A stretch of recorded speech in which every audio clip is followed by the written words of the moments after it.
இந்த வீடியோவில் நம்ம பார்க்க போகிற topic basics of double mechanical seal. இங்கே வந்து நம்ம டபுள் மெக்கானிக்கல் சீல் ஒன்று எடுத்து வச்சிருக்கேன் எக்ஸாம்பிளுக்கு. இது என்ன டைப் பார்த்தீங்கன்னா cartridge type tandem arrangement mechanical seal. இதோட அரேஞ்ச்மெண்ட்ஸ் எப்படி இருக்கும் பார்த்தீங்கன்னா, இங்கே ஒரு primary rotary face, primary stationary face, primary secondary stationary face and secondary rotary face இருக்கும். இதோட அரேஞ்ச்மெண்ட்ஸ் பார்த்தீங்கன்னா சீரீஸாக இருக்கும். ஒரு பிரைமரி ஸ்டேஷன் ஒரு set of faces and secondary set of faces ஒரு சீரிஸ் அரேஞ்ச்மெண்ட்ல இருக்கனால இதை வந்து டேண்டம் அரேஞ்ச்மெண்ட் சொல்றோம். இது ஒரு அசம்பிள்டு டபுள் மெக்கானிக்கல் சீல். இதை இப்போ டிஸ்மேண்டில் பண்ணி அதோட காம்போனன்ட்ஸ் பத்தி நம்ம டீட்டெயிலாக பார்க்கலாம். இதுதான் நம்ம டிஸ்மேண்டில் வியூவில் வச்சிருக்கோம். இப்போ இது இங்க எண்ட்ல ஒரு காலர் இருக்கு. இந்த காலர் எதுக்கு யூஸ் பண்ணி பாத்தீங்கன்னா, இந்த ஸ்லீவை ஷாஃப்டை லாக் பண்ணி இந்த ரொட்டேட் பண்ணும்போது ஸ்லீவ் ரொட்டேட் பண்றதுக்காக யூஸ் பண்றது தான் இந்த காலரு. நெக்ஸ்ட் இது செகண்டரி கிளாண்டு, இது பிரைமரி கிளாண்டு. இப்போ இதை நம்ம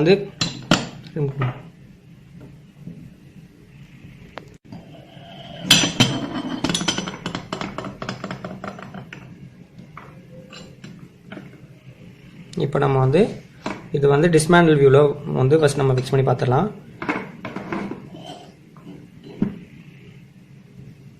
இது செகண்டரி கிளாண்டு. இதில் பார்த்தீங்கன்னா ஒரு ஸ்டேஷனரி ஃபேஸ், இதுதான் ஸ்டேஷனரி ஃபேஸ். இது பேக் சைடில் நம்ம கிளாண்டு கேஸ்கெட் ஒன்று இருக்கும், ஸ்டேஷனரி கேஸ்கெட்டை வச்சு நம்ம இதில் இன்சர்ட் பண்ணிடுவாங்க. இது செகண்டரி கிளாண்டோட ஸ்டேஷனரி ஃபேஸ். இப்போ செகண்டரி கிளாண்டோட ரோட்டரி ஃபேஸ் எப்படி இருக்கும் பார்த்தீங்கன்னா, ஸ்லீவில் ஆல்ரெடி நம்ம ஃபிக்ஸ் பண்ணி வச்சிருக்கோம். இது ரொட்டேட்டிங் பார்ட்டு. ஸோ இதை நம்ம லாக் பண்ணி வச்சிருக்கோம். இதை நம்ம இப்போ லூஸ் பண்ணனால இப்போ தனியாக ரிமூவ் பண்ணிடுறோம். இது ரோட்டரி ஃபேஸு. இது எப்படி பார்த்தீங்கன்னா, இந்த ஸ்லீவில் லாக் பண்ணி நம்ம இங்கே ரோட்டரிக்காக யூஸ் பண்ணுறதா செகண்டரி அரேஞ்ச்மெண்ட். இது நெக்ஸ்ட் பிரைமரி சீல். பிரைமரி சீலோட என்னென்ன அரேஞ்ச்மெண்ட் இருக்கும் பார்த்தீங்கன்னா, இதில் நமக்கு ஒரு stationary part and rotary part இருக்கும். இந்த ரெண்டு கிளாண்டுக்கும் இன்பிட்வீனில் ஒரு கிளாண்டு கேஸ்கெட் ஒன்று இருக்கும். இந்த ரெண்டு கிளாண்டும் சீலிங் ஆகாமல் லிக்விட் வெளியே வராமல் சீல் பண்ணுறதுக்காக இந்த கிளாண்டு கேஸ்கெட். நெக்ஸ்ட் இந்த ஸ்லீவ் இப்படி ரிமூவ் பண்ணிடுவோம். இது பிரைமரி பார்ட்டு. நம்ம கம்ப்ரஷன் யூனிட்டை லாக் பண்ணி இதில் ஃபிக்ஸ் பண்ணியிருப்போம். இது பிரைமரி கிளாண்டு. இதில் இந்த ஸ்டேஷன் இருக்கும், அதே மாதிரி இங்கே ஒரு ரோட்டரி ஃபேஸ் இருக்கும். இந்த ரோட்டரிக்கு இன்சைடில் பார்த்தீங்கன்னா, இந்த ஸ்டேஷனரிக்கு இன்சைடில் அதே மாதிரி ஒரு கிளாண்டு கேஸ்கெட் ஒன்று இருக்கும், ஸ்டேஷனரி கேஸ்கெட். இப்போ நம்ம அந்த டபுள் மெக்கானிக்கல் சீலோட காம்போனண்ட்டை பற்றி பார்த்தாச்சு. அந்த ஒரு சிங்கிள் காம்போனண்ட்டும் எதுக்கெல்லாம் ஃபங்க்ஷன் ஆகும் அப்படின்றத நம்ம பார்த்துலாம். இந்த காலர் நம்ம ஆல்ரெடி சொன்ன மாதிரி இந்த ஸ்லீவில் கிரப் ஸ்க்ரூ மூலமா நம்ம ஷாஃப்டை லாக் பண்ணிடுவோம். ஸோ நம்ம ஷாஃப்ட் ரொட்டேட் ஆகும்போது இந்த ஸ்லீவும் அந்த காலரை கூட நம்ம இந்த கிரப் ஸ்க்ரூ லாக் பண்ண முடியுமோ. ஸோ சேர்த்து கண்டினியூஸாக அப்படியே ரொட்டேட் ஆகும். இதுக்கு தான் இந்த காலர் கொடுத்துருக்காங்க. நெக்ஸ்ட் இந்த செகண்டரி கிளாண்ட் நம்ம பார்த்தது எதுக்குன்னா, இதில் நம்ம ஸ்டேஷனரி ஆட்டை நம்ம ஃபிக்ஸ் பண்ணுறதுக்கு இந்த ஸ்டேஷனரிக்கு பேக் சைடில் இருக்க அந்த ஓரிங் எதுக்குன்னா, இந்த சைடு நமக்கு ஸ்லீவுக்குள்ளே வர லிக்விடை லீக்கேஜை அவாய்ட் பண்ணுறதுக்காக இந்த ஓரிங் கொடுத்துருப்பாங்க. இதில் சைடில் ஒரு குவென்ச்சிங் பாயிண்ட் கொடுத்துருப்பாங்க. இது செகண்டரி சீலுக்கும் உள்ள ஸ்டேஷனரிக்கும் ரோட்டரிக்கும் இன்பிட்வீன் உள்ள ஃபேஸஸ்க்கு வர ஃப்ளஷிங் அண்ட் குவென்ச்சிங் பார்ட்டு. இது எக்ஸ்டர்னலாக நம்ம ஒரு பேரியர் ஃப்ளூயிட் வச்சு நம்ம தனியாக சர்க்குலேட் பண்ணுறதுக்காக இந்த போர்ட் இங்கே இருக்குது. இது பிளான் AP 53, 52B இதெல்லாம் இந்த செகண்டரி சீலுக்காக யூஸ் பண்ணுவாங்க இந்த போர்ட்டை. நெக்ஸ்ட்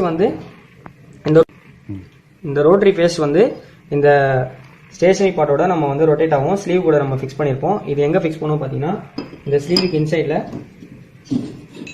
இதில் ஒரு கிரப் ஸ்க்ரூ கொடுத்துருப்பாங்க. இந்த கிரப் ஸ்க்ரூ இந்த ஸ்லீவை லாக் பண்ணுறது மூலிமா நம்ம இந்த ஸ்லீவ் ரொட்டேட் ஆகும்போது இந்த ரோட்டரி ஃபேஸும் ரொட்டேட் ஆகும்.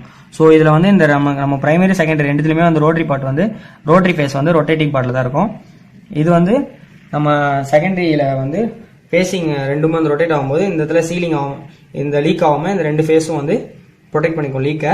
இதில் இந்த கிளாண்டில் இன்னொரு பார்ட் இருக்குது. இது எதுக்குன்னு பார்த்தீங்கன்னா, இந்த சென்ட்ரிங் டேப் நம்ம அசம்பிள் பண்ண பிறகு கம்ப்ரெஷன்லாம் கம்ப்ளீட் பண்ண பிறகு இந்த சென்ட்ரிங் டேப் வச்சு நம்ம லாக் பண்ணிடுவோம் இந்த காலர் கூட. பிகாஸ் இந்த காலரில் இந்த அசம்பிள் சீலில் நம்ம பார்ப்போம். இதில் நம்ம சென்ட்ரிங் டேப்பை லாக் பண்ணிடுவோம்.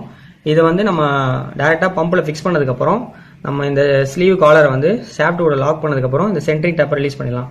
அதுக்கப்புறமா நமக்கு ரொட்டேட் ஆகும்போது எந்தவித டிஸ்டர்பன்ஸும் இல்லைங்க. நம்ம பண்ண கம்ப்ரெஷன் கரெக்டாக எந்த டிஸ்டர்பன்ஸ் இல்லாமல் நம்ம சென்ட்ரிங் டேப் ரிலீஸ் பண்ணதுக்கப்புறம் நம்ம அதை வந்து பம்ப் லைனில் எடுத்துக்கலாம். நெக்ஸ்ட் வந்து செகண்டரி ஸ்டேஷனரி பார்ட் வந்து நம்ம கம்ப்ளீட் ஆச்சு. நெக்ஸ்ட் வந்து பிரைமரிக்கும் செகண்டரிக்கும் இன்பிட்வீனில் இந்த கிளாண்ட் கேஸ்கெட் சொல்லியிருக்கேன். இந்த கிளாண்ட் கேஸ்கெட் வந்து ரெண்டுத்துக்கும் இன்பிட்வீனில் இருக்க சீலிங் பாயிண்ட் வந்து அரெஸ்ட் பண்ணும். இந்த பிரைமரி பார்ட்டில் அதே மாதிரி ஒரு ஸ்டேஷனரி ஃபேஸ் ஒன்று இருக்குது, அது வந்து சிலிக்கான் கார்பைட். அதுவும் பேக் சைடில் வந்து ஒரு ஓரிங் இருக்குது. பிரைமரி செகண்டரி சீல் மாதிரியே தான். அதே மாதிரி நமக்கு வந்து ஸ்லீவில் வந்து இங்கே ஒரு நமக்கு வந்து ஒரு ரோட்டரி ஃபேஸ் ஒன்று இருக்குது. அதே மாதிரி இன்சைடில் ரோட்டரி ஃபேஸ்க்குள்ள ஒரு ஓரிங் இருக்கும். இந்த ரெண்டு ஃபேஸும் வந்து நமக்கு வந்து ரொட்டேட் ஆகும்போது ரெண்டு ஃபேஸும் வந்து நம்ம சீலிங் பாயிண்ட் வந்து இந்த ரெண்டு ஃபேஸஸும் இருக்கும். செகண்டரி கிளாண்டில் இருக்க பேரியர் ஃப்ளூயிட் வந்து போகிற குஞ்சிங் போர்ட் வந்து இந்த பிரைமரி கிளாண்டில் இருக்காது. எதனாலனா பிரைமரி கிளாண்டில் வந்து ப்ராசஸ் ஃப்ளூயிட் கூட கனெக்ட் ஆயிருக்கனால ப்ராசஸ் ஃப்ளூயிடே வந்து அதோட ஃப்ளஷிங் அண்ட் குஞ்சிங்காக ஆக்ட் ஆகிக்கும். ஸோ இதுக்கு வந்து செப்பரேட்டாக நமக்கு வந்து பேரியர் ஃப்ளூயிட் எதுவும் வந்து தர தேவையில்லை. இதெல்லாம் இப்போ வந்து இந்த எல்லா காம்பவுண்ட்ஸும் பார்த்தோம்னா இதுதான் வந்து டேண்டம் சீலோட அரேஞ்ச்மெண்ட்ஸோட காம்போனன்ட். இதே மாதிரி இதுதான் வந்து நம்ம டபுள் மெக்கானிக்கல் சீலில் யூஸ் பண்ணுவாங்க. மோஸ்ட்டாக வந்து ஒரு பிரைமரி பார்ட் ஒன்று ஒரு செகண்டரி பார்ட் வரதை வச்சு நம்ம கேட்ரேஜ் அசம்பிள் பண்ணுறது தான் வந்து டபுள் மெக்கானிக்கல் சீலில் வந்துடும். இந்த டபுள் மெக்கானிக்கல் சீலோட டைப்ஸ் எப்படி டிஃபர் ஆகுது பார்த்தீங்கன்னா அதோட அரேஞ்ச்மெண்ட்ஸ் வச்சா மாறும். இப்போ இது வந்து டேண்டம் அரேஞ்ச்மெண்ட். நெக்ஸ்ட் வந்து face to face and back to back arrangement இருக்குது. ஃபேஸ் டு ஃபேஸுங்கிறது ரெண்டு ரோட்டரி ஃபேஸ், அதாவது இந்த ரெண்டு ரோட்டரி ஃபேஸும் வந்து ஃபேஸ் டு ஃபேஸ் இருக்கும். இன் பிட்வீன்ல சீல் வந்து இந்த சைடு ஒரு பிரைமரி பார்ட் இருக்கும், இந்த சைடு ஸ்டேஷனரி பார்ட் இருக்கும். ஸோ ரெண்டு ரோட்டரி ஃபேஸ்மே வந்து ஃபேஸ் டு ஃபேஸ் கான்டெக்ட் ஆயிருக்கும்.